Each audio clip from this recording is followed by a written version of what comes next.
Bonjour à tous et à toutes. Donc, on est réunis ici pour une première conférence de presse de début de saison, en présence de membres aussi du conseil d'administration de l'association et de son président Bernard Guédé. Je sais que vous êtes plutôt férus de conférences de presse sur le sportif, le recrutement, le mercato, mais vous savez qu'aujourd'hui nous sommes en pleine période de DNCG aussi, et que la gestion des clubs et la gestion du football français, de son état, de sa situation, est aussi un sujet qui est important. Si on aime ce sport et si on a envie de le faire grandir, et plus particulièrement ici au Mans FC, on a envie de faire grandir ce club, puisqu'on a eu non seulement la chance d'accéder en Ligue 2 cette saison, mais aussi surtout de vivre de belles soirées. Le Noël, avec plus de 18 000 personnes, contre Valenciennes, qui a été pour nous aussi un premier déclic avec une première victoire à domicile. Et puis ensuite, bien entendu, ces deux matchs que sont le Paris Saint-Germain à guichet fermé devant plus de 24 000 personnes, et puis ce dernier match de folie qui rentrera, je pense, dans les annales du Mans FC contre Versailles. Hein, comme dit la pub, ici, c'est pas Versailles, mais en tout cas, ici, c'était Le Mans. Et c'est vrai que c'était un match non seulement agréable, un match qu'on a gagné autour d'un suspense suite à notre très grand match de la semaine d'avant à Concarneau, qui avait vraiment fait jaillir au sein du territoire beaucoup d'émotions et beaucoup d'attentes.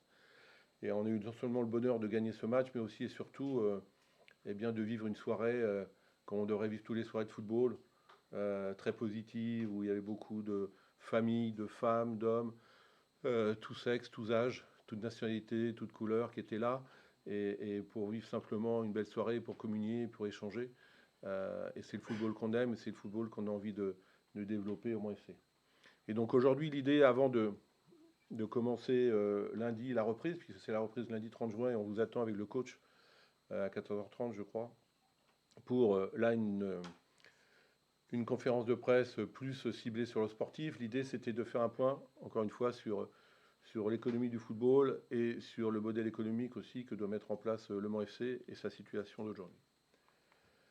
Très rapidement, projet de développement. Aujourd'hui, deux priorités. Comme nous sommes en Ligue 2, la première des choses, on n'avait pas pu le faire il y a 5 ans, notamment pour des raisons, je pense qu'il est inutile d'y revenir, ça va nous fâcher, c'était la Covid. Hein, il restait 10 matchs, 30 points à prendre. Et donc on a été déclaré donc descendant pour un petit but ou pour un petit point, parce qu'on avait été la seule fédération, le seul sport en France, en Europe, à faire descendre des équipes, alors que c'était un moment où il aurait fallu beaucoup de générosité. Et malheureusement, on est passé à côté de ça, mais c'est du passé. Et 5 ans après, on est très heureux d'y être. Et l'idée aujourd'hui, c'est de s'installer. Parce que vous le savez, on commence à exister dans le football français quand on est en Ligue 2. Et donc, si on a des idées à faire passer, si on veut faire évoluer, si on veut attirer nos partenaires, attirer des jeunes joueurs, motiver aussi, stimuler nos équipes en interne, écoutez, la Ligue 2, c'est effectivement un autre monde. Et on le voit depuis un petit mois, puisque régulièrement, depuis un mois maintenant, nos équipes, nos salariés sont amenés à aller à Paris dans le cadre de nombreuses réunions avec LFP et LFP Média pour réparer cette nouvelle saison. Donc s'installer en Ligue 2, ça sera la première des priorités. Et pourquoi? Pour créer notre centre de formation et de nouveau repartir sur un centre de formation qui doit nous permettre à la fois de garder et de valoriser davantage tout le travail qui est effectué depuis de nombreuses années par le club, par les éducateurs, par l'association, pour former des jeunes. Vous savez que c'est dans l'ADN du club. On a la chance d'être à la fois dans une région de football, d'être entouré aussi de territoires de football, la Bretagne, la Normandie, et puis d'être à côté du territoire numéro 1 qui produit le plus de joueurs internationaux dans le monde. C'est bien entendu Paris, l'Île-de-France. Notre ambition aujourd'hui, elle sera uniquement celle-ci, c'est effectivement donc de s'installer pour demain recréer notre centre de formation. Et au-delà de ça, bien entendu, on n'oubliera pas notre section féminine. Vous savez que depuis maintenant plusieurs années, on a développé notre section féminine Nous avons une équipe très organisée, très importante. On a une section sportive qui est aussi chaque année ambitieuse. Nous avons 2 équipes au niveau championnat de France, les U19, qui ont fait un très bon parcours cette année aussi, qui n'ont pas été très loin de se qualifier pour la première fois dans la phase élite. Et puis, bien entendu, la deuxième équipe que nous avons professionnelle au club est au même niveau, c'est-à-dire seconde ligue. C'est pas la Ligue 2, c'est la seconde ligue. Mais donc, notre deuxième équipe féminine, qui a fait aussi un très très bon championnat, qui a terminé 4e. Et comme vous le savez, en février, on n'était pas très loin de la première place. Et on a une autre attaquante qui s'est faite les croisés. Et ça, on a eu un petit coup d'arrêt pendant quelques matchs. Mais en tout cas, ça sera important aussi. Et on pourra faire un point ultérieurement quand les féminines reprendront un petit peu plus tard, fin juillet, avec Damien, sur les ambitions et sur le recrutement qui a été effectué. Vous verrez que c'est un recrutement de qualité et qui nous laisse aussi présager d'une belle ambition et d'une belle saison pour cette équipe féminine cette saison.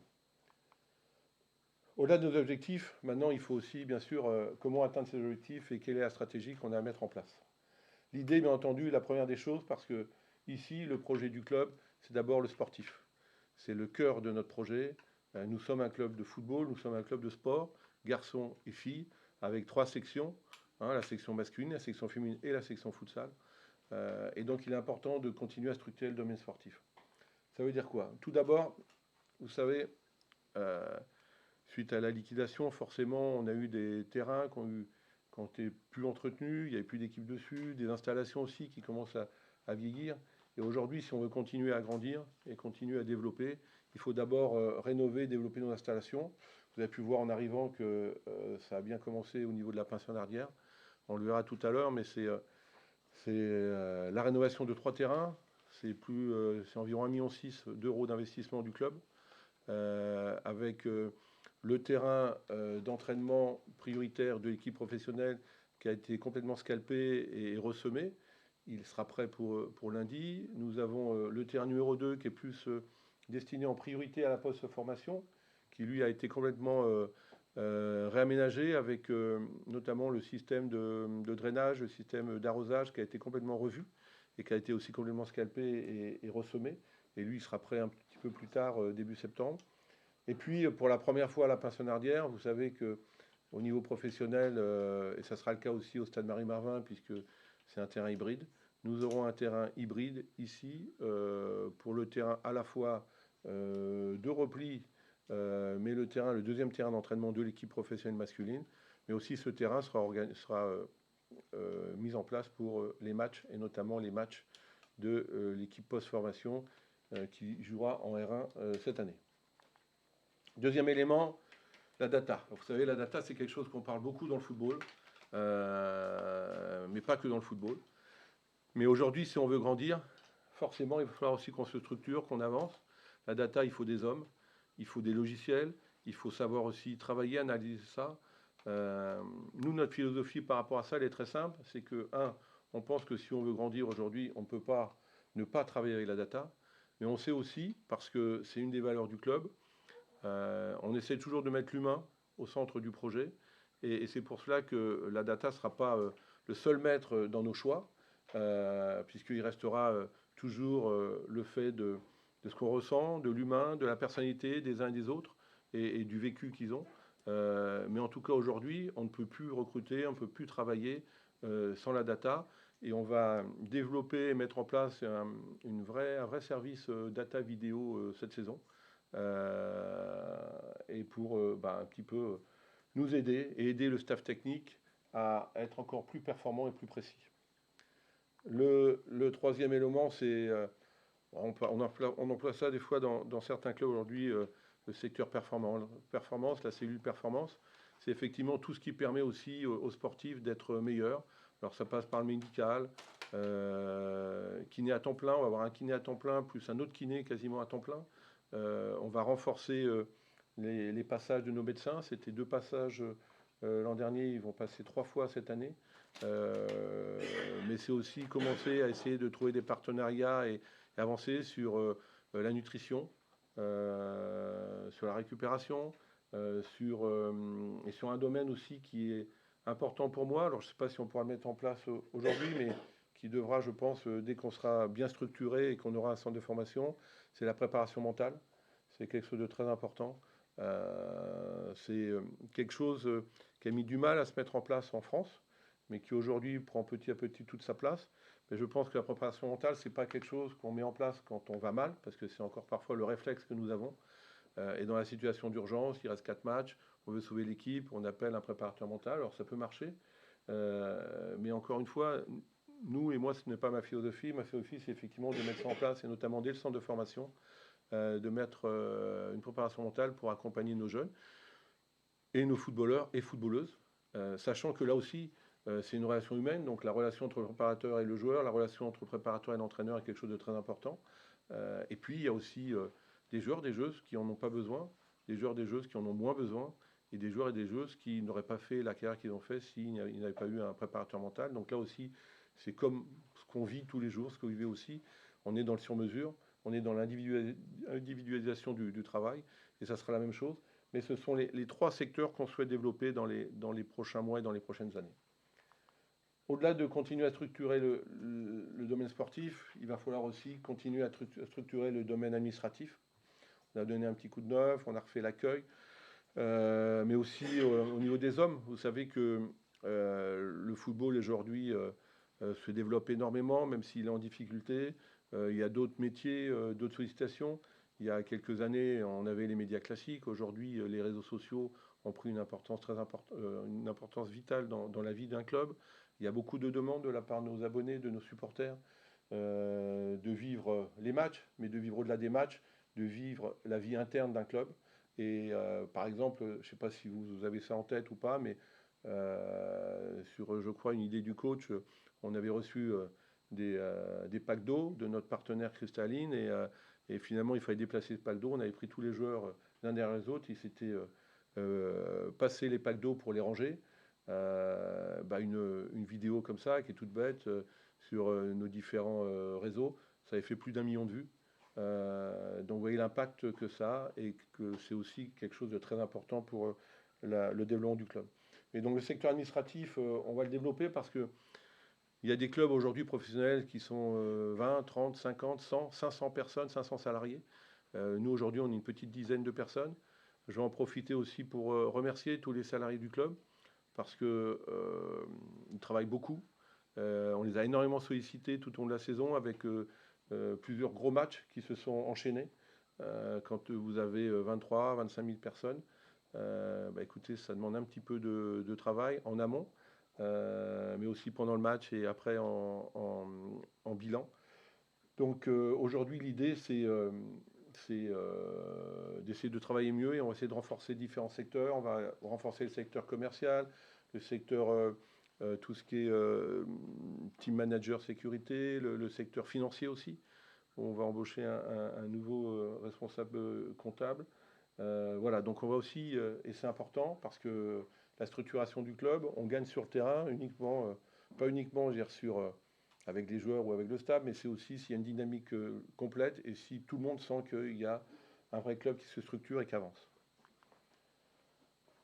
Troisième élément important dans notre stratégie, et vous le savez, on en parle souvent, c'est jouer pleinement notre rôle sur le territoire.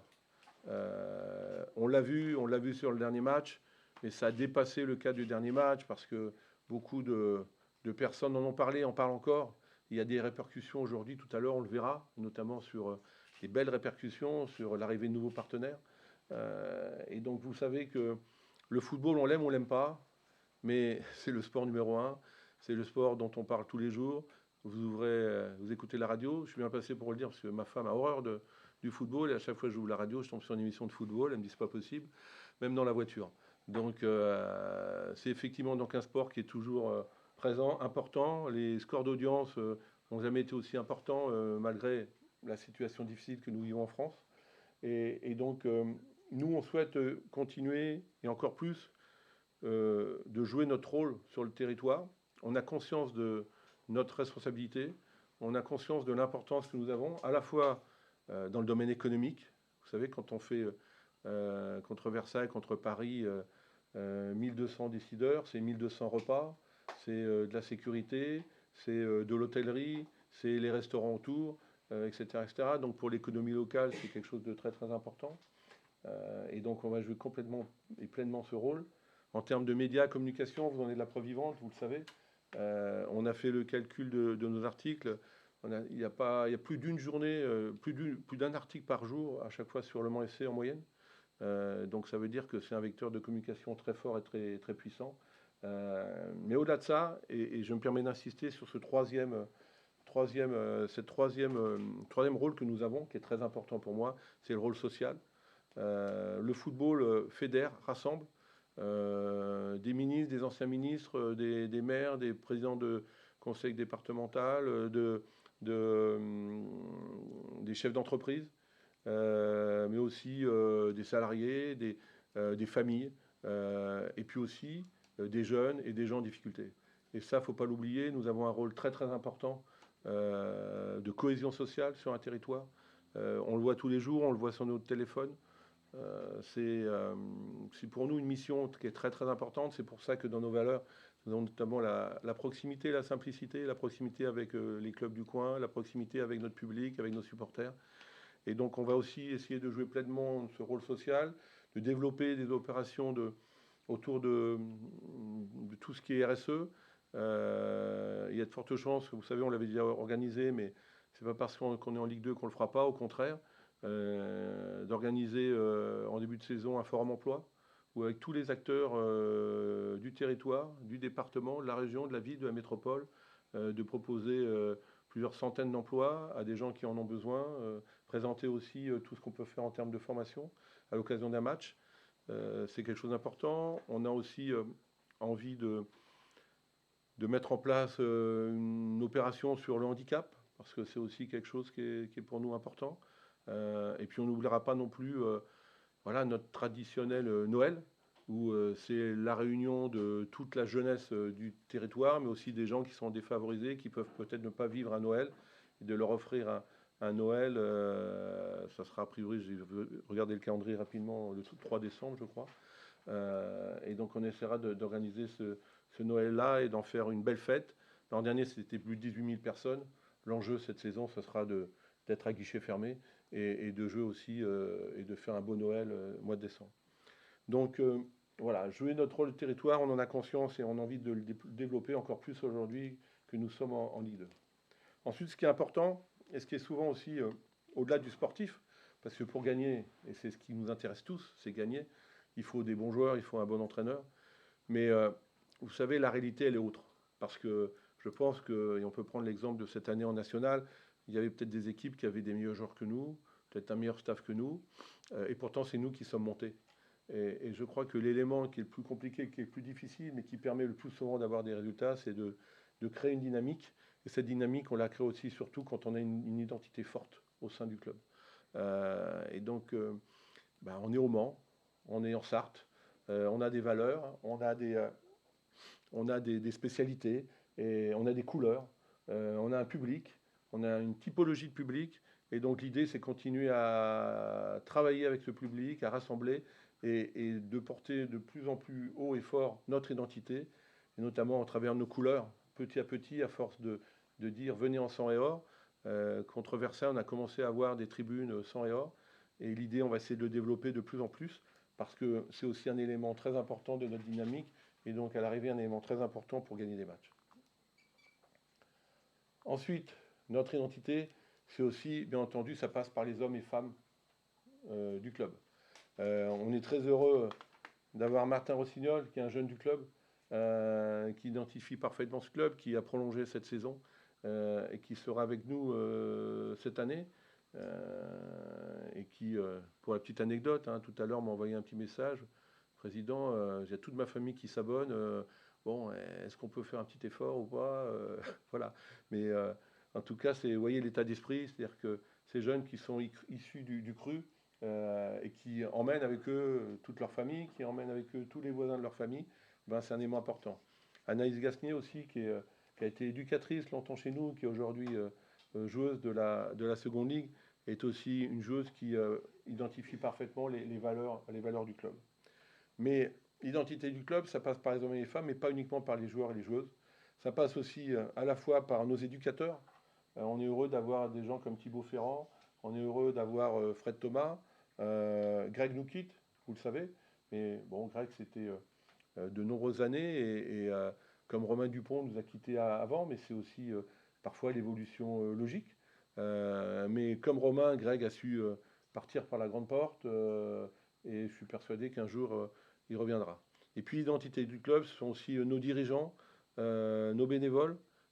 Ici dans la salle, vous voyez, vous avez 4 dirigeants du club qui sont là depuis X années. Je ne donnerai pas le nombre d'années par respect pour eux, mais Guy Roujas, Claude Dupin, Pascal Tovel sont des gens très très importants au quotidien pour le club et pour faire vivre l'association, qui est un élément très très important de la vie du club. Et puis bien entendu, l'icône, celui qui symbolise le plus ce club, c'est Bernard Guédé, qui est là et qui se prépare à fond pour cette seconde ligue et pour cette Ligue 2. Il a prévu de partir à Font-Romeu quelques jours avec sa femme pour se préparer, pour être en pleine forme, parce qu'on a quelques soirées qui vont être compliquées, difficiles. Et encore une fois, c'est très important d'avoir Bernard, d'avoir toutes ces personnes-là qui m'ont vu arriver il y a 9 ans maintenant, avec un regard un peu particulier, mais maintenant on a appris à se connaître et je pense qu'on s'apprécie, qu'on se respecte et c'est important et qu'on passe des fois des moments difficiles, mais des fois aussi des très bons moments ensemble. Ensuite, l'identité, c'est aussi, et vous le savez, le club des sans-cravates. C'est une des originalités du football français. Ça a été créé il y a maintenant de longues années, je crois à l'occasion quasiment de la première montée en Ligue 1 du club du Mans. Ce club est toujours là, il a fait des petits, puisque aujourd'hui à Boulogne, il y a aussi un club de sans-cravate, et on aura peut-être l'occasion de les accueillir cette saison, parce que Boulogne finalement sera peut-être avec nous en Ligue 2. Il y a aussi un club à Angers, des sans-cravates. Donc voilà, ça fait partie aussi de l'identité du club. Et donc c'est important aussi, encore une fois, de respecter toutes ces entités qui vivent depuis de très longues années autour du club. Enfin, il y a bien sûr nos clubs de supporters. Et c'est vrai que Dieu sait que c'est important. On l'a vu sur ces derniers matchs, notamment à Versailles. Moi, j'ai encore en mémoire à la fois cette hall-là qui a duré pendant 10 minutes sur un match de national. C'est très, très rare. Et puis aussi, surtout, le virage sud qui répondait au virage nord, le virage nord qui répondait au virage sud. Et ben, on a envie de voir ça tous les matchs. Et c'est vrai qu'on a des supporters formidables. Parfois, on n'est pas toujours d'accord. Parfois, c'est compliqué. Parfois, ils m'énervent quand ils mettent quelques fumigènes parce que ça coûte de l'argent. Et vous savez, j'aime pas gaspiller de l'argent. Donc voilà, mais on a une vraie communication, une vraie transparence avec eux, un vrai dialogue. Et on est aussi heureux pour eux que le club soit en Ligue 2. Parce que je me souviens quand je suis arrivé il y a 9 ans maintenant, on était en National 3. Et c'est vrai que la première chose qu'ils m'ont demandé, ils m'ont dit écoutez, permettez-nous de revivre des derbies contre le Stade Lavallois. On l'a fait il y a 3 ans plus tard en National. Et ça fait 10 ou 15 ans, je crois, qu'on n'a pas vécu un derby contre Laval en Ligue 2. Et je sais que forcément, ce sera un match attendu, un match qui a déjà été coché parce que le calendrier est sorti tout à l'heure. Et donc, c'est important d'avoir ces supporters, ces clubs de supporters qui sont là derrière nous et qui permettent aussi au club de grandir. Dernier point de notre identité, c'est aussi une année particulière. On monte en Ligue 2 l'année de nos 40 ans. Ce n'est pas rien. 40 ans, c'est un bel âge. Et donc, ça sera l'occasion aussi, à la fois tout au long de l'année, d'avoir un petit rappel. C'est pour ça qu'on a créé ce logo via Servicecom et notamment, je crois que l'une des initiatrices de ce logo, c'est Pauline qui est là. Donc, on peut la remercier. C'est pas vous qui avez créé ce logo, Pauline? Ah, c'est à l'agence TEN alors. D'accord. Ah, vous avez fait l'affiche, d'accord. Donc Pauline a fait l'affiche et l'agence TEN a fait le logo. Donc il faut rendre à César ce qui appartient à César. Donc en tout cas, voilà, ça sera le fil rouge un petit peu de notre saison. Et puis il y aura plusieurs événements et notamment un grand événement qu'on va essayer d'organiser. On verra, on aura une réunion la semaine prochaine pour essayer de voir si on organise un événement à l'occasion d'un match de Ligue 2 ou un événement complètement à part. Au-delà de l'identité, de ce qu'on veut faire aujourd'hui, c'était le but de ce premier exposé. Il est important de connaître le contexte dans lequel on vit aujourd'hui. et notamment la civilisation du football français. Donc, la première des choses qui est importante, et ce sont plus des constats, des faits, comme vous le savez, il y a maintenant 2-3 ans, il y a une réforme qui a été lancée avec une réforme pour passer la Ligue 1 à 18 clubs, la Ligue 2 à 18e, à 18 clubs. Forcément, ça a resserré l'élite. Et donc forcément, dans un mois maintenant, dans un peu plus d'un mois, on va découvrir pour la première fois au Stade Marie-Marvin et on va participer pour la première fois à une Ligue 2 professionnelle avec 18 clubs. D'où, mais on en avait déjà subi les conséquences en national, mais j'ai envie de dire en Ligue 3, avec des belles équipes, des équipes qui font partie du patrimoine de football français, vous le savez. Donc ce championnat sera très compliqué, très difficile, avec, on le verra aussi tout à l'heure, de très fortes inégalités en termes de moyens, en termes de public, en termes de budget, et puis avec des clubs qui ont un patrimoine exceptionnel. Moi, pour ma génération, pour mon père, le Stade de Reims, c'était quelque chose d'extraordinaire. Pour moi, c'était plutôt Saint-Étienne. Voilà. Et puis pour les plus jeunes, c'est peut-être Montpellier qui a été l'une des rares équipes à empêcher le PSG du Qatar d'être champion de France. Donc, il ne faut pas l'oublier. Donc, il y aura de très très belles affiches. Ce sera une très très belle saison. Mais ça veut dire que forcément, ce passage des 18 clubs a des conséquences aussi au niveau de la gestion du club. Ensuite, il y a l'évolution des budgets.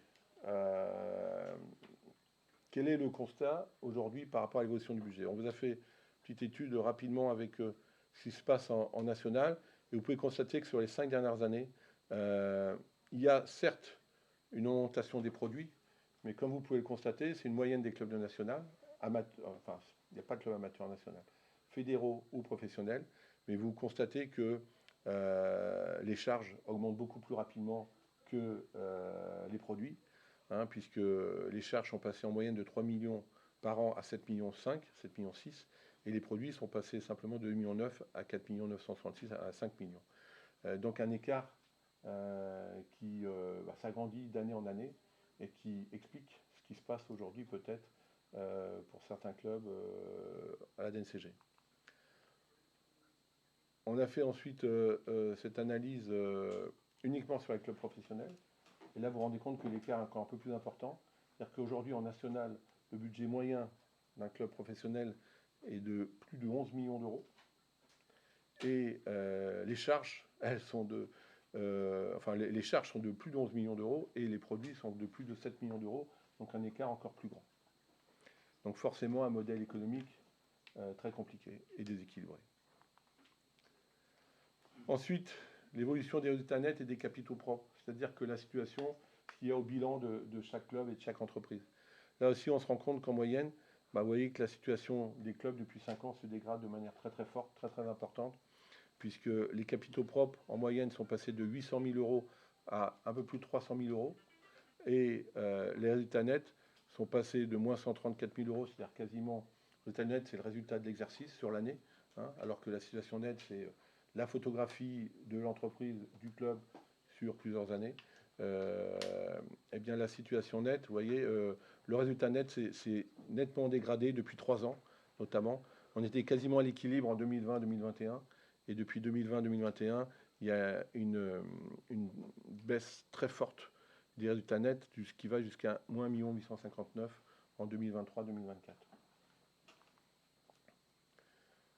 Et là, c'est pour les résultats et les clubs professionnels. Et vous voyez que la tendance est la même, mais l'écart est encore plus important avec, en moyenne, des résultats négatifs pour les clubs professionnels nationaux de plus de 3 millions d'euros. En Ligue 2. Alors aujourd'hui, on se dit c'est super, on va en Ligue 2.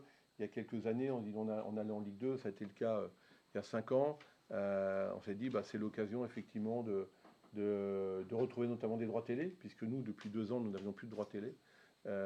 Et donc de pouvoir retrouver un modèle économique qui fonctionne. Alors malheureusement, on aurait aimé monter en Ligue 2 l'année de CVC, parce qu'au-delà des 4-5 millions de droits télé, on aurait pris aussi quasiment sur 2 ans 3 millions de plus pour seulement améliorer l'infrastructure. Ça nous aurait bien aidé pour ici ou pour le centre de formation.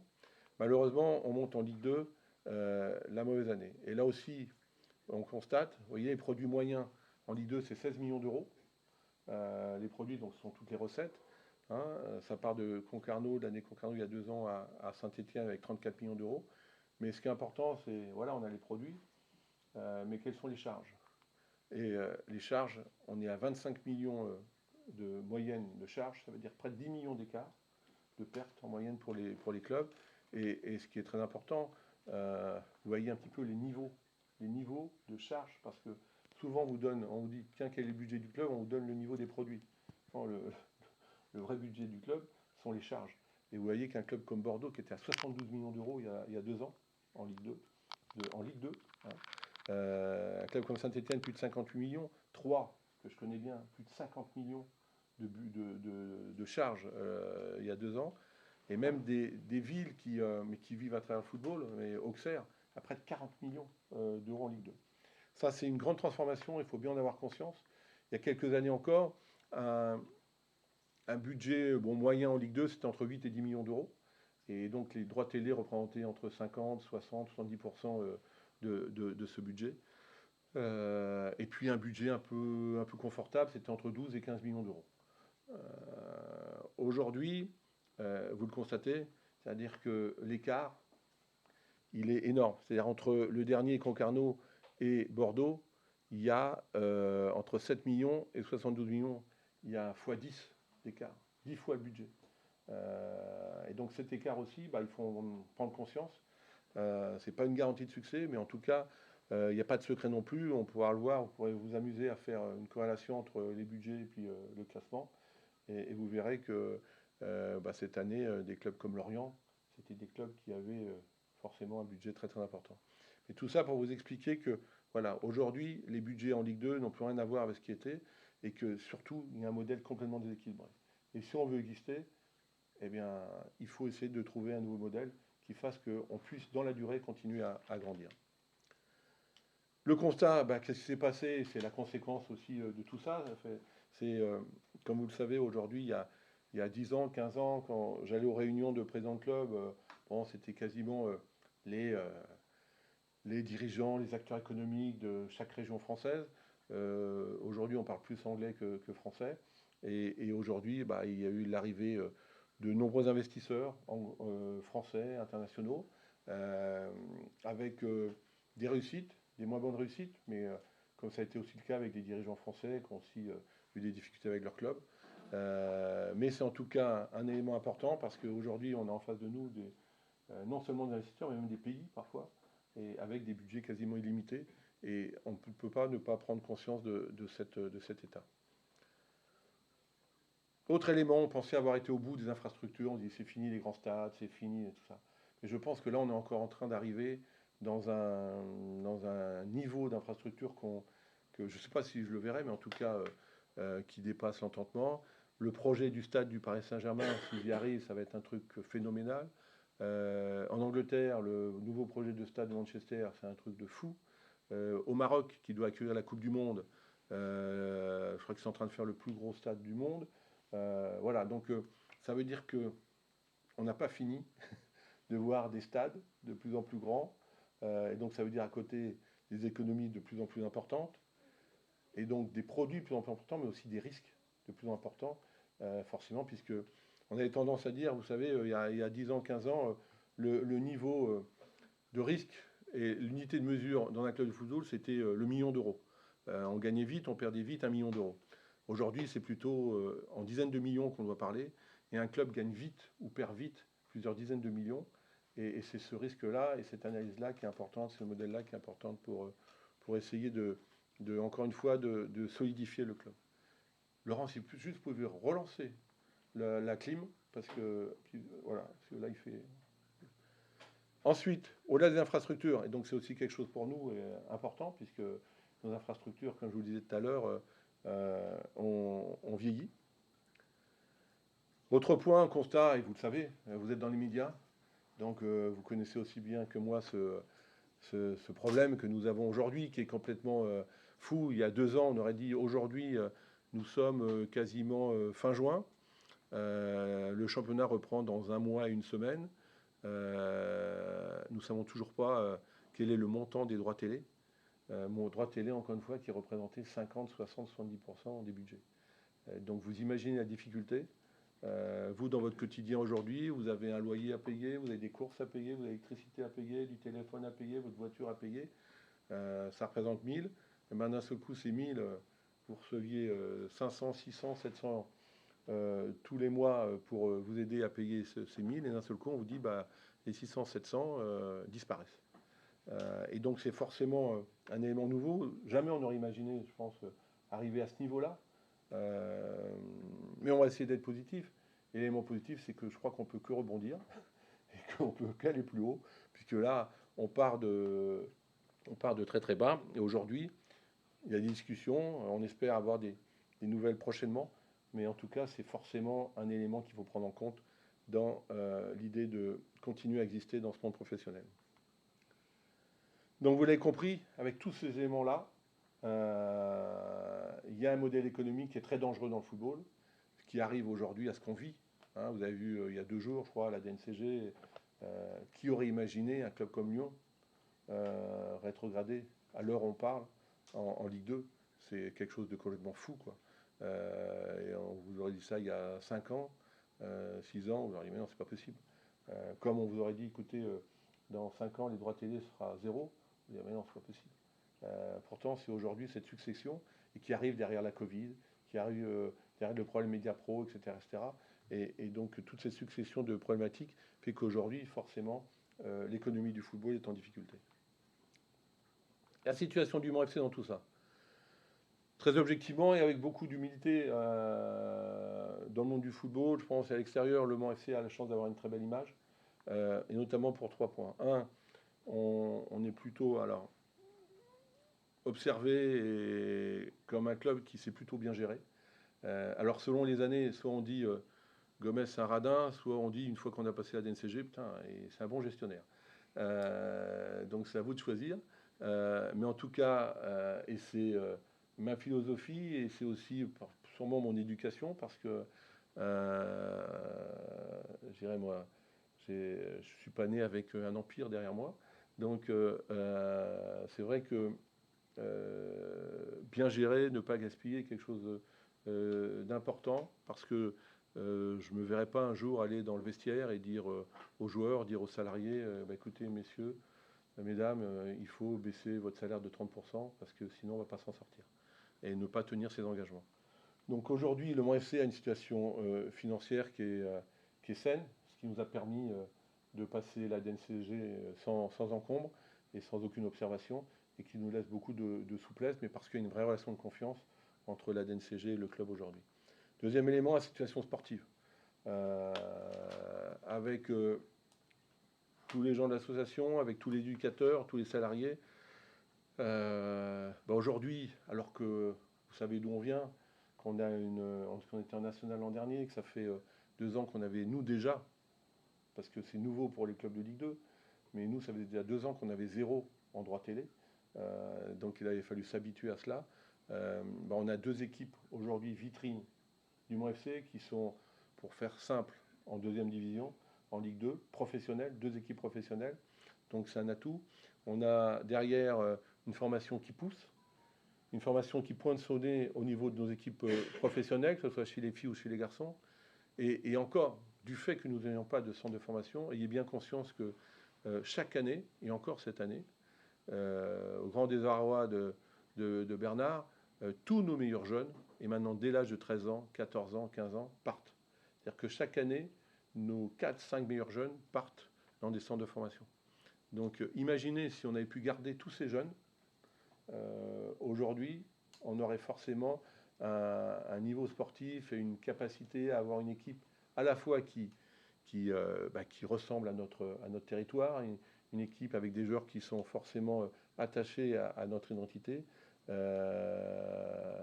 Mais bon, du fait d'avoir effectivement de ne pas avoir ce centre de formation et d'avoir connu ce qu'on a connu, ces jeunes sont partis. Mais malgré cela, on a quand même de nombreux jeunes qui ont pu aller jusqu'à notre équipe professionnelle, et ça, c'est une grande satisfaction. Et même si on se les fait parfois voler, entre guillemets, ça ne changera pas notre philosophie. C'est important pour nous de continuer à former. Et même si on n'a pas toujours la reconnaissance méritée de parents, de joueurs, et je ne parlerai pas de certains agents, eh bien, on ne changera pas notre fusil d'épaule. Et c'est important pour nous, ce rôle éducatif et ce rôle de formateur, de le continuer au fil des années. Et dernier point, c'est l'environnement du club. On a un environnement très sain. On a, je dirais, une très bonne entente, que ce soit avec les collectivités, que ce soit avec les partenaires, que ce soit avec les clubs de supporters. Il y a, et encore une fois, j'aime pas parler d'un côté de l'association ou de la SASP. Et ici, il n'y a qu'un club, il y a Le Mans FC. On n'a qu'une seule couleur, enfin les sang et or, deux couleurs en l'occurrence, et un seul projet en tout cas. Et ça, c'est aussi une force très importante pour le club, d'avoir une vraie confiance entre nous tous et d'essayer d'avancer avec un seul objectif, c'est d'abord toujours, quand on prend une décision, quelle est la meilleure décision pour le club et comment faire grandir le club. Mais malgré ces points positifs, il faut aussi se rendre à l'évidence que de tout ce qu'on vit depuis maintenant 2 ans, avec l'absence de droit télé, la montée en puissance, vous avez vu des budgets des clubs, l'arrivée de nouveaux investisseurs qui font que quand vous aviez un très bon joueur de national il y a 5 ans à 4 000 euros brut par mois, aujourd'hui il faut 10. Et donc tous ces problèmes-là font qu'il y a un modèle économique qui se dégrade et qui puis à terme peut être dangereux pour le club. Quelques chiffres très rapides. Vous voyez, en 2022-2023, on avait encore un résultat positif, mais depuis maintenant 2 saisons, nous avons donc un résultat négatif, près de 800 000 euros en 2023-2024, près de 500 000 euros. Les comptes de 2024-2025 ne sont pas encore complètement arrêtés, mais on a un prévisionnel d'environ donc de moins 500 000 euros. Donc ça veut dire que sur 2 ans, 2 saisons, on a perdu 1,3 million. Et pour cette saison, on est parti aujourd'hui vis-à-vis de la DNCG et j'ai dû garantir un résultat net négatif de 2,6 millions pour pouvoir effectivement passer. Comprenez que effectivement cette dégradation des résultats nous oblige aujourd'hui, alors qu'on n'est pas dans l'urgence, parce que encore une fois, on est, pour tout ce que je vous dis tout à l'heure, en situation saine, mais que c'est aujourd'hui et pas 15 jours avant le passage de la prochaine DCG où il faudra trouver des solutions. Le Mans, je vous l'ai dit tout à l'heure, en 2019-2020, on a touché 4,8 millions de droits télé. Aujourd'hui, ce qu'on nous demande de mettre, c'est 700 000. Vous voyez, donc plus de 4 millions d'euros de pertes. Vous voyez, le slide d'avant, c'était moins 2,6 millions. Si on avait eu aujourd'hui les 4 millions, la situation aurait été tout autre.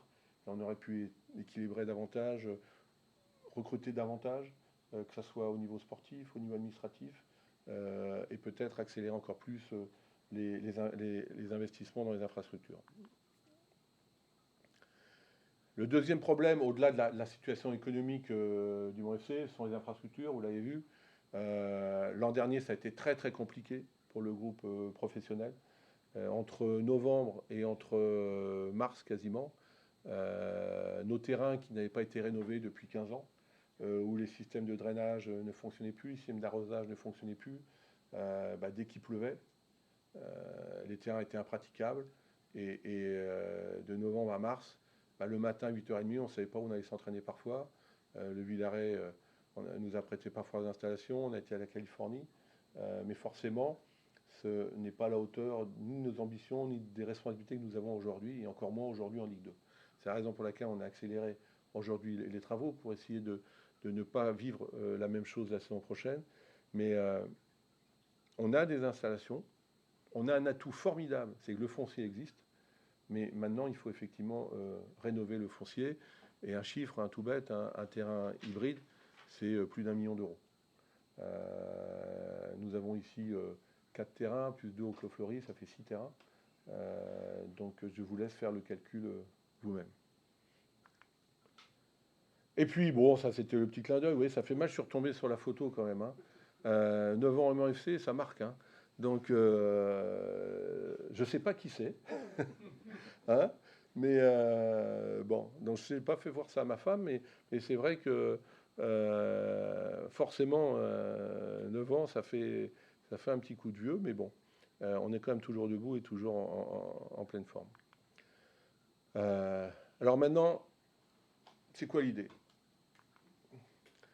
C'est que pour ce club, tous les gens du club, on est très ambitieux pour ce club, parce qu'on est persuadé que on a vraiment une marge de progression importante, que aussi ces difficultés qui existent dans le monde du football et peut-être aussi une opportunité pour nous, qui sommes encore aujourd'hui un club sain et un club avec beaucoup de potentiel. Mais l'idée la plus importante, c'est de ne pas subir, mais d'agir. Et pour ça, on a essayé d'anticiper et d'essayer d'aller vers un nouveau modèle pour justement continuer à grandir. Continuer à grandir, rendre le club plus fort et moins dépendant d'un seul homme, c'est important. Vous l'avez vu, je vieillis. Donc voilà, donc c'est important de rendre le club plus fort dans sa globalité et que après nous, après moi, le club puisse continuer à grandir. Ça fait 9 ans de ma vie que j'ai donné à ce club et c'est forcément très très prenant. Et je dirais pas le mot parce que c'est faux, on l'a choisi, ce ne sont pas des sacrifices parce que c'est un plaisir, on est des passionnés et que c'est une vie formidable. Parfois c'est compliqué les soirs de match, les week-ends c'est très compliqué parfois, mais voilà, on a eu le bonheur, j'ai eu le bonheur quand même et c'est une chance, j'ai beaucoup d'amis présents au club qui n'ont jamais eu le plaisir de monter, qui n'ont jamais eu le plaisir de vivre de belles soirées. En 9 ans on est monté 4 fois au Mans FC, il ne faut pas l'oublier. Donc il y a quand même des bons moments et jamais je regretterai mon investissement et ce que j'ai fait, je fais et je continuerai à faire au sein de ce club. Mais il faut s'adapter à l'évolution du football, à l'évolution du monde qui nous entoure, c'est impératif. Et le message important, ce qui est important, c'est que ce qu'on doit mettre en place pour demain, il ne faut surtout pas le faire dans l'urgence. Parce que le faire dans l'urgence, c'est la meilleure des choses pour demain peut-être se planter et puis peut-être réagir trop tard et forcément aller dans le mur. Et ce club, on n'a pas envie d'aller dans le mur parce qu'encore une fois, on y est attaché et encore une fois, on y croit. Et encore une fois, on sait qu'on peut être ambitieux. Encore une fois, on sait qu'on a un potentiel énorme. Mais maintenant, il faut trouver les moyens pour continuer à faire grandir et continuer à vivre des soirées et que des soirées comme Versailles ne soient pas des soirées exceptionnelles, et que ce soit des soirées qu'on puisse revivre plusieurs fois dans l'année. Ensuite, dernier point pour ce nouvel modèle économique, le retour en Ligue 2, c'est le moment idéal. Parce qu'il y a une dynamique autour de ce club, il y a une attractivité encore plus forte autour de ce club. Et justement, encore une fois, vu notre situation qui est saine, on n'est pas dans l'urgence, c'est aujourd'hui, tranquillement, même si on y travaille, parce que c'est un travail, une réflexion, la réforme du football, l'arrivée des investisseurs, les écarts, les difficultés de trouver un modèle économique, c'est pas d'aujourd'hui, c'est depuis 2-3 ans. Mais en tout cas, on est persuadé que c'est le bon moment d'essayer de mettre en place un nouveau modèle. L'idée de ce nouveau modèle, c'est 3 points. Premier point, c'est développer l'expérience de nos fans au stade. On a la chance d'avoir un superbe outil. On a la chance d'avoir un stade qui est envié par beaucoup de personnes. Tous les gens qui viennent, même des présidents de Ligue 1, ils disent vous avez un superbe outil, un superbe stade. Alors, le plaisir qu'on va avoir, c'est que cette année, en tout cas, on va plus nous dire vous méritez d'être plus haut que le national. Donc au moins, ça, cette phrase-là, on ne l'entendra plus. Mais en tout cas, on a un superbe outil.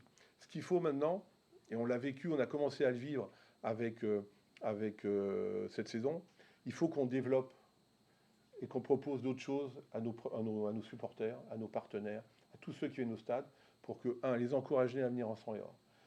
Créer aussi une identité forte dans ce stade. Créer de plus en plus des matchs événements. Je vous l'ai dit, on a ce match de Noël qui est maintenant une tradition, qui est une belle fête, mais on veut en développer d'autres pour à chaque fois essayer soit d'attirer du monde, soit aussi et surtout de véhiculer des valeurs. Le match autour de handicap, c'est quelque chose qui va nous tenir à cœur. Le match du Forum Emploi aussi, c'est quelque chose qui va nous tenir à cœur.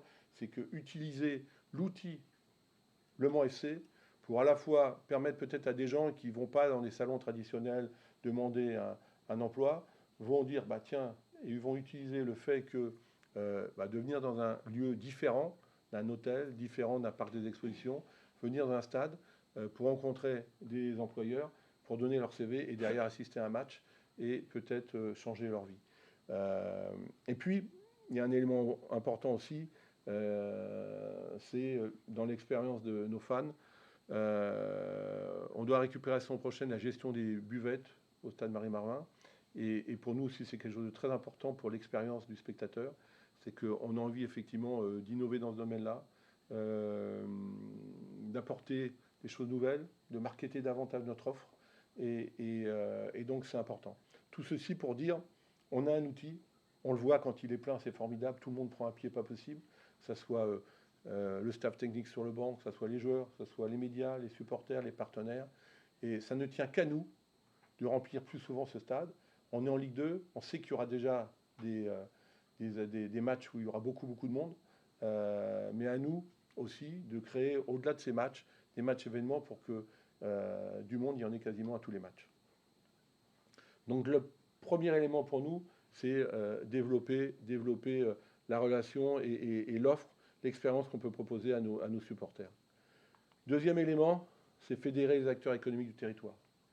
Tout à l'heure, je vous parlais, ce qui était très important dans notre projet, c'était l'identité du club. L'identité, je vous l'ai dit, elle passe par les hommes, elle passe par le jeu aussi parfois.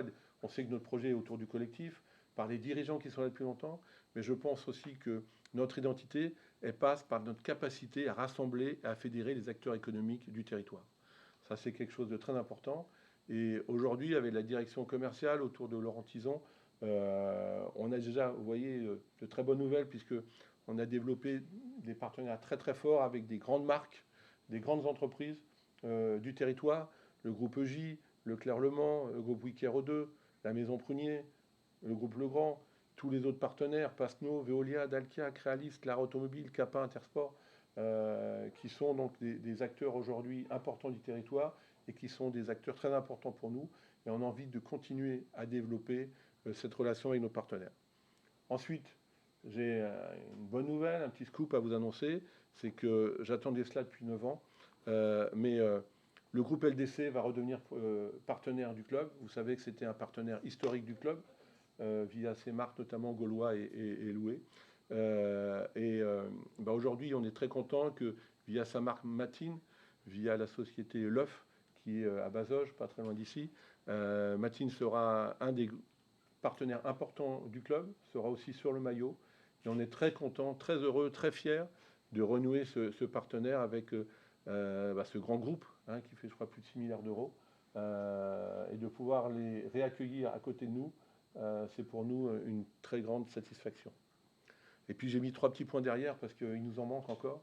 Et l'idée, c'est d'aller chercher d'autres partenaires. Et si j'ai un cri du cœur à lancer, aidez-moi à le lancer. Si le président de MMA nous entend, le MMA est bienvenu au Mans FC. Et on peut faire vraiment de belles choses ensemble, soit au niveau de l'effectif professionnel, soit au niveau de l'académie, au niveau de la formation, etc. Mais en tout cas, il y a encore beaucoup de travail et des choses, mais notre projet est tellement, on croit tellement dans notre projet qu'on est persuadé que petit à petit, comme LDC qui est revenu, et j'ai dû attendre 9 ans, j'espère que je n'attendrai pas 9 ans pour aller MMA, mais en tout cas, on est prêt à accueillir d'autres partenaires à nos côtés, parce que, encore une fois, je suis persuadé qu'on a un rôle très important à jouer sur le territoire. Dans nos partenaires, il ne faut pas oublier à chaque match, c'est 800 000 décideurs qui sont là. Et donc ça aussi, c'est une très grande fierté pour nous, parce que c'est devenu, comme on l'a dit souvent, un carrefour des décideurs, un lieu où non seulement on vient vivre un match, mais surtout on vient partager des émotions, partager des sensations, et puis aussi, derrière, faire des rencontres différentes que d'une rencontre derrière un bureau. Et parfois, vous savez, les rencontres informelles sont beaucoup plus performantes autour d'un verre, autour d'un match, autour d'un partage, qu'autour d'un bureau classique. Et le Mans FC, grâce à son stade, peut permettre effectivement d'être ce carrefour tous les 15 jours, tous les 10 jours, toutes les semaines, en fonction du calendrier, et encore plus en Ligue 2. En plus avec les matchs à côté, puisqu'on a des acteurs d'entreprise qui sont aussi présents en Mayenne, qui sont présents autour, qui sont présents en Bretagne.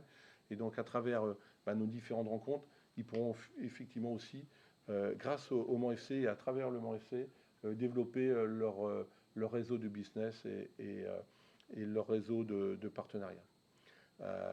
Donc ça, c'est les 2 premiers points importants qu'on souhaite mettre en place pour ce modèle économique. Il faut absolument qu'on développe notre expérience et qu'on développe notre accueil auprès de nos publics sur les soirs de match au stade. Il faut qu'on soit encore plus performant et qu'on essaye à fédérer toutes les entreprises, tous les grands acteurs du territoire. Mais ça ne va pas suffire. Ça ne va pas suffire parce que Quand vous perdez 4 millions d'euros chaque année, c'est forcément une difficulté. Et donc, le troisième élément qui est très important pour nous, on va rechercher un partenaire financier, ouvrir le capital pour qu'effectivement, qu'il puisse nous accompagner dans le développement du club, pour que à la fois on puisse mettre en place le projet et avoir les moyens de mettre en place le projet et de continuer à développer le club. En conclusion, et j'en ai terminé, l'idée, vous l'avez compris, c'est qu'on croit énormément dans ce club, on croit énormément dans ce qu'on peut faire demain et après-demain. On a un potentiel encore sous-exploité très très important, on a envie d'exploiter ce potentiel.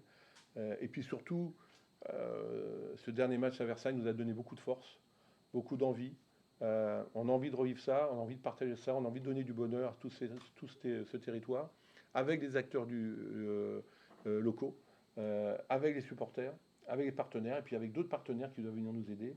Et donc on a envie d'être ambitieux pour la suite de notre histoire. Mais sans jamais oublier d'où on vient, et c'est pour ça que notre histoire, les 40 ans cette année, c'est aussi un signe du destin, mais c'est quelque chose de très fort. Respecter notre ADN, respecter notre formation, respecter tout ce qui a fait que Le Mans aujourd'hui est un club respecté et c'est un club qui fait partie du patrimoine du football français.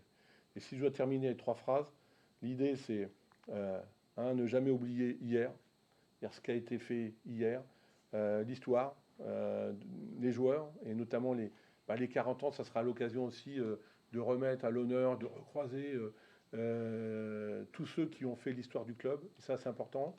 Les joueurs, bien entendu, les entraîneurs, mais n'oublions pas les dirigeants, qu'on oublie parfois un petit peu, mais sans dirigeants, il n'y a pas de club. Et donc, ce sera l'occasion aussi de remettre à l'honneur tous ceux qui ont été présidents du club, tous ceux qui ont été dirigeants, tous ceux qui ont œuvré pour Le Mans FC depuis 40 ans. Vivre aujourd'hui, parce que vous le savez aussi, dans le football, le court terme, c'est aujourd'hui, le moyen terme, c'est demain, et le long terme, c'est le week-end prochain. Donc, tous les week-ends, on repart à zéro. Tous les week-ends, c'est un recommencement. C'est aussi pour ça que c'est une très belle école d'humilité, parce qu'on peut jamais se reposer. Le soir de Versailles, on était heureux. Je veux dire, tout le week-end, on a commencé à travailler sur les budgets, parce qu'avec qui nous tombait sur la tête, il fallait qu'on prépare notre passage à la DNCG, qu'on trouve des solutions et qu'on voit comment on peut continuer à faire avancer le club. Et donc aujourd'hui, c'est important, parce que si on ne vit pas aujourd'hui, on recule, et si on recule, le club n'avancera pas et disparaîtra. Donc c'est important de ne pas oublier hier, de vivre aujourd'hui et de grandir demain, parce qu'encore une fois, ce club a énormément de potentiel, on y croit, et on est persuadé qu'on a vécu de belles choses cette année.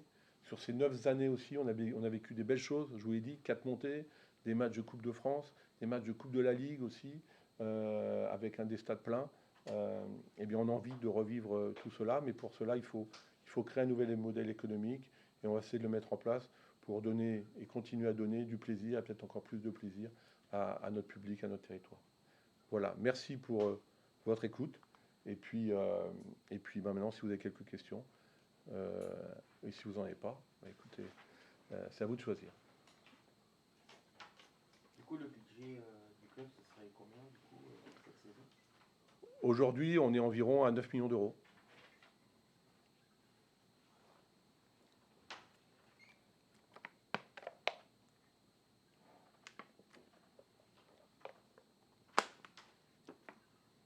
D'autres questions? Ça fait plusieurs années que vous parlez de la possibilité d'accueillir un nouvel actionnaire. Vous disiez que ce n'était pas un tabou. Est-ce que là, en ce moment, vous avez... Ça fait plaisir de voir quelqu'un qui m'écoute et qui a retenu. Et est-ce que là, justement, comme vous présentez cet élément-là, est-ce que vous êtes rapproché de plusieurs acteurs plus précisément, ou est-ce que vous en êtes à ce niveau-là? Alors c'est surtout eux qui se sont rapprochés de nous, parce que comme je vous l'ai dit tout à l'heure, c'est effectivement on est un club respecté, qui a un vrai potentiel et qui attire des joueurs, des éducateurs, les acteurs locaux aussi, mais aussi des acteurs nationaux et internationaux. Oui, forcément, je vous l'ai dit, c'est pas quelque chose qui peut se faire dans l'urgence. Donc depuis plusieurs années, on est approché, et c'était mon rôle de gestionnaire mon rôle est de permettre à ce club, je l'ai dit tout à l'heure, de vivre aujourd'hui, mais de préparer demain aussi. J'aimerais être Highlander et d'être immortel, au moins d'avoir cette vie, mais malheureusement, j'en ai qu'une. Et c'est important. Nous, on n'est que de passage. Et ce club, dans 10 ans, dans 20 ans, dans 30 ans, il sera encore là, il doit vivre. Il doit donner encore autant de bonheur au public. Vous savez, ce stade Marie-Marvin, il a un seul défaut, c'est qu'il n'a pas connu la Ligue 1. Et donc, on doit avoir une ambition. Et forcément, quand on était approché, que aujourd'hui, depuis maintenant mais plusieurs années, et je l'ai dit, et je vous remercie de le préciser, ça ne peut pas être un sujet tabou, parce qu'au contraire, c'est un acte de gestion fort, de préparer l'avenir et l'après, et de ne pas être dépendant d'une seule personne. Il peut m'arriver aussi un accident demain, donc il faut que le club soit plus fort. Et donc forcément, on est, oui, en discussion, et il est possible que... alors, vous savez, c'est comme un transfert, hein. Des fois, on est sûr de signer le lendemain, et puis, puis finalement, le joueur, il signe pas le lendemain, il signe un mois après, et des fois, il signe jamais. Mais en tout cas, on sent que c'est le bon moment d'activer ces trois axes pour créer un modèle économique, parce qu'encore une fois, comprenez bien, on va dans le mur sinon. Et hors de question, on n'a pas pu faire, et avec les dirigeants qui sont ici, moi ça fait 9 ans, mais il y a des dirigeants, ça fait 20 ans, 30 ans, 40 ans qui travaillent autour de ce club. On n'a pas envie de le voir péricliter, on n'a pas envie de voir de ce qui se passe dans d'autres clubs, parce que c'est, vous savez, ce qui se passe, ce qui s'est passé à Niort, à Tours, à Bordeaux, à Sedan, il faut le souhaiter à personne, parce que c'est dramatique, et encore plus en province, parce que, je le disais tout à l'heure, on a un rôle très important dans le territoire, et on l'a vu ici, quand moi je suis arrivé il y a 9 ans, le foot, on en parlait, mais c'est vrai qu'on avait perdu un petit peu cette force qui doit permettre à ce territoire de continuer à grandir et à communiquer. Aujourd'hui, je pense qu'on a repris pleinement notre force, on a repris pleinement notre place, et c'est important.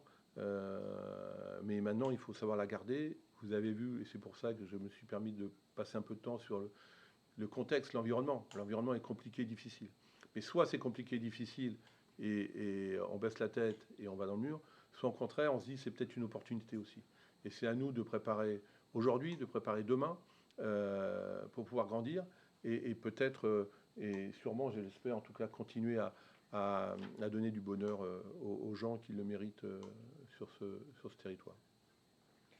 Vous disiez à l'instant que votre budget serait de 9 millions d'euros. Vous pouvez me rappeler à combien il était jusqu'à présent?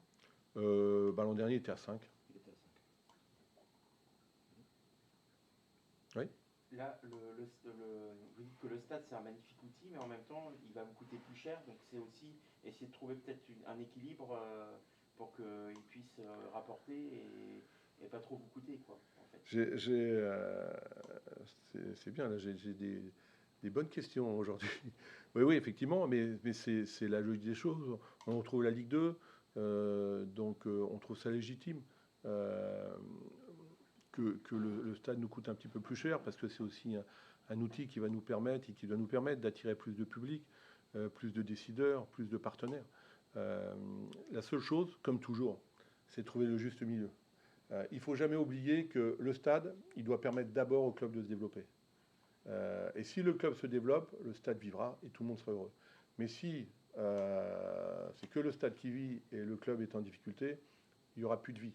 Moi, je me rappelle quand je suis arrivé ici il y a 9 ans, la première fois que j'ai visité le stade, on nous a pris aussi, on a pris pour un fou en disant qu'on était en N3 de jouer au stade MMA à l'époque. Deuxième petit clin d'œil, message à nos amis d'MMA. Ça nous paraît assez compliqué. Et c'était aussi nous mettre une difficulté supplémentaire, parce que faut se rappeler, quand on jouait l'équipe de N3, qui avait des fois des stabilisés, des terrains qui venaient ici, non seulement ils prenaient des photos, mais les gars faisaient leur meilleur match. Et la plus grande difficulté, c'était quand on jouait les réserves pro. Parce que les réserves pro, les joueurs pros qui venaient se retrouvaient dans des conditions dignes d'un match professionnel et jouaient souvent leur meilleur match. Donc voilà, mais c'est toujours pareil. Donc il faut trouver juste le milieu. Je pense que voilà, on est reparti, on est en train de finaliser une convention avec la ville, avec Vinci. Il faut trouver toujours le juste équilibre. Mais encore une fois, et maintenant que nous avons un partenaire numéro 1 des œufs, il faut jamais oublier de la poule et de l'œuf, c'est qui arrive en premier et qui est le plus important.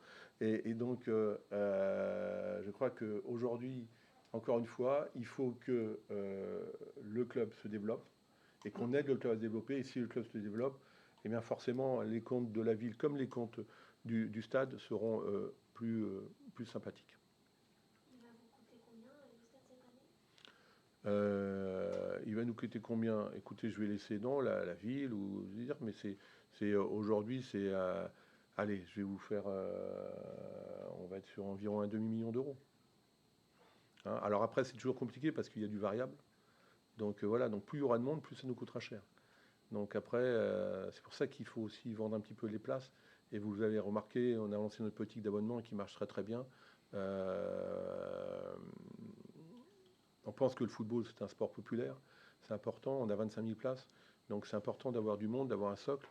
Mais il faut aussi qu'on puisse générer des recettes qui couvrent déjà les frais que nous avons du stade. Et puis qui couvrent aussi, parce qu'il ne faut pas oublier que le stade, c'est une chose, mais c'est nous qui produisons le spectacle. Et on doit payer les artistes, on doit payer tout l'environnement, la sécurité, etc. Et donc, forcément, c'est un coût important.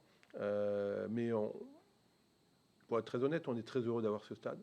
J'ai dit depuis le départ, s'il n'y avait pas eu ce stade et s'il n'y avait pas eu la pensionnaire, je pense que je ne serais pas venu. Et je pense que le football aujourd'hui au Mans n'existerait plus. Et je pense que ce serait dommage. Donc je sais qu'il y a eu beaucoup de débats autour de ce stade. Aujourd'hui, je pense que les débats sont derrière nous. Tout le monde a vu l'intérêt d'avoir ce stade. Alors il aurait pu être plus petit, plus grand, voilà. Il aurait pu coûter moins cher. Mais aujourd'hui, en tout cas, il est là. Et l'idée, c'est de le développer, de le faire vivre. Et encore une fois, pour le développer, pour le faire vivre, il faut que le club soit en bonne santé et puisse se développer. Vous avez indiqué prévoir une perte de 2,7 millions d'euros Oui. pour la saison à venir, je crois. Oui. Comment vous comblez ça justement? Quel est le projet? C'est une perte que donc, le club garantit. C'est une perte aussi qu'on met aujourd'hui en début de saison. On espère qu'on fera moins et qu'on perdra moins. Si on fait une bonne saison, si on fait un match de Coupe de France important, voilà. Mais aujourd'hui, c'est forcément, si la DNC nous a donné son feu vert, c'est que nous avons garanti de couvrir cette perte et que nous avons garanti d'avoir la trésorerie pour payer tout au long de la saison nos différents salariés et tous nos prestataires, nos fournisseurs. Vous avez parlé du développement notamment de la cellule médicale, la cellule data aussi. Qu'est-ce que ça représente en termes de salariés et d'emploi, la montée entre le national et la... Vous savez, je vais vous dire, rien que par exemple, quand je suis arrivé il y a 9 ans, il y avait Richard Désiré, et il y avait un entraîneur des gardiens quasiment, enfin on était 2 ou 3 au staff. Aujourd'hui au staff, ils sont quasiment le double. La cellule vidéo au club, c'est 4 ou 5 personnes cette année. À la préparation athlétique, aujourd'hui, c'est pour toutes les équipes, c'est entre 5 et 7 préparateurs athlétiques. Donc voilà, donc tout cela multiplie aujourd'hui. Le football évolue. Je vous dis, il y a quelques années, Bernard, quand il était entraîneur tout seul. Il faisait l'entraînement des gardiens, il portait les sacs et puis il mettait les plots et puis des fois il faisait même le kiné quand il y avait un joueur qui était blessé. Voilà. Aujourd'hui, il y a un entraîneur adjoint, des fois il y a un deuxième entraîneur adjoint, il y a un préparateur athlétique, il y a quelqu'un pour la réathlétisation, il y a un entraîneur des gardiens, il y a demain un entraîneur des attaquants, il y a un entraîneur des coups de pied arrêtés, il y a une analyse vidéo, il y a l'adjoint d'analyse vidéo, etc. etc. Donc voilà, c'est important d'être à l'écoute de tout ça.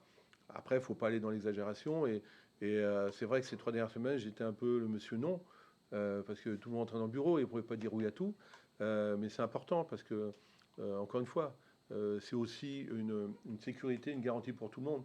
Ils savent qu'à la fin du mois, tout le monde est payé. Ils savent que les fournisseurs savent qu'ils sont payés. Et c'est aussi une force du club aujourd'hui. C'est bon ? Merci. Et peut-être à lundi. Là, on parlera football sportif.